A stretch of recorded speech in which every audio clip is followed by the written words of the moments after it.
the news that Andy Murray had withdrawn from the singles event at the championships this year and will be playing in the doubles with brother Jamie. That was in a statement that his team distributed this morning. There was a bit of further insight given in an interview that he gave to BBC Television earlier on today. He said, "I'm disappointed.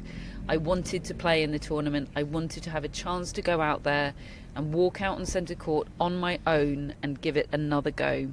But I was only going to do that if I felt like I was going to be competitive, and I didn't feel like that today. I wanted that moment as much for me as for the people who've supported me over the years, the fans, but also my closest friends, family, my team. It was important for me to do that with them as well. The timing was horrible. The surgery was a complex one. It just wasn't to be." Yeah, it's tough to hear it, isn't it? And I mean,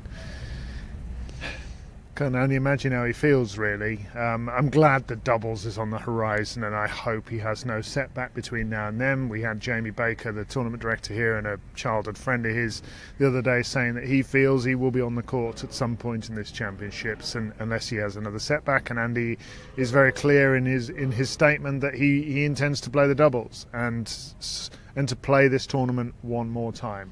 That's it.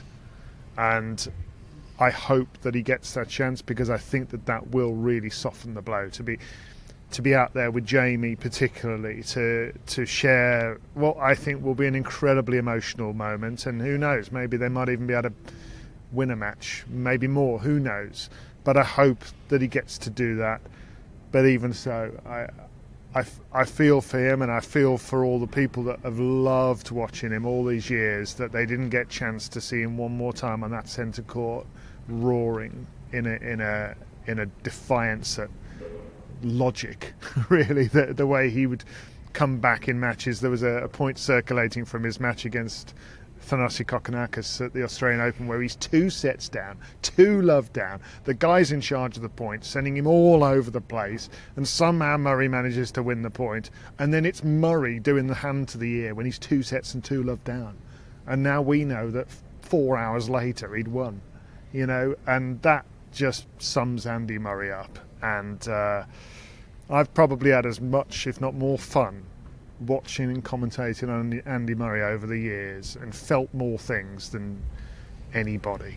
And to use Hannah's words in her wonderful column about him, thank you for that.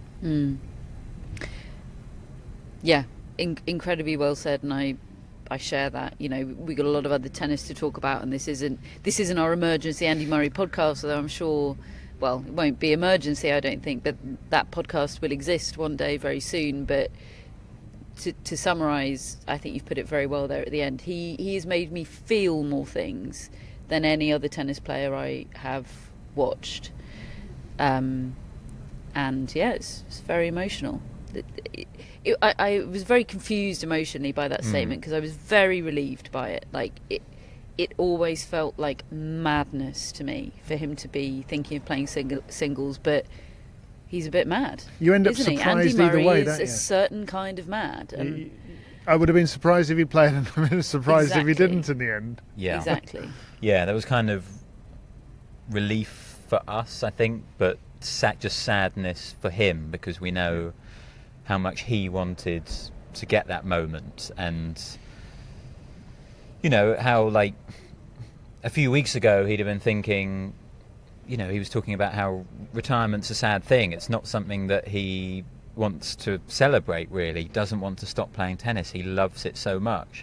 But a few weeks ago he probably thought, he would at least be able to go out being competitive in singles at Wimbledon. We saw the way he played against Popper at Queen's. That was competitive in singles, and that, I think, would have been what he had in mind for his end. And that in itself is not the end he had in mind when he was world number 1 and before all the hip trouble. So it was already a diminished end. But given what's happened in the last few weeks, even that's been taken away from him, and that is so sad. And yeah, I think you've both said it extremely well. He made you care, he made you feel things.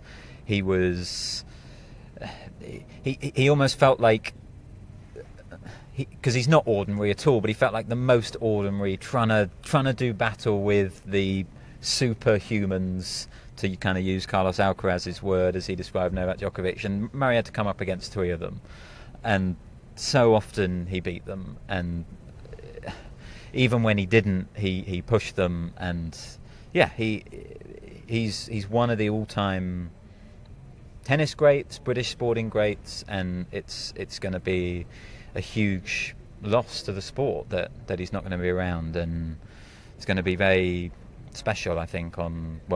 We think Thursday that he'll play doubles alongside Jamie, and we can all come together and cry and, as you say, thank Andy Murray, really.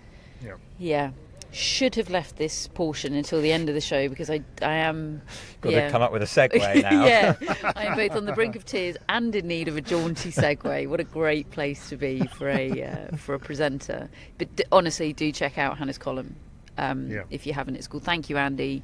It's available for anyone to look at, and I'll post the link on our Instagram, and we'll maybe pop it in our show notes as well, because it's definitive. It's absolutely definitive about Andy Murray.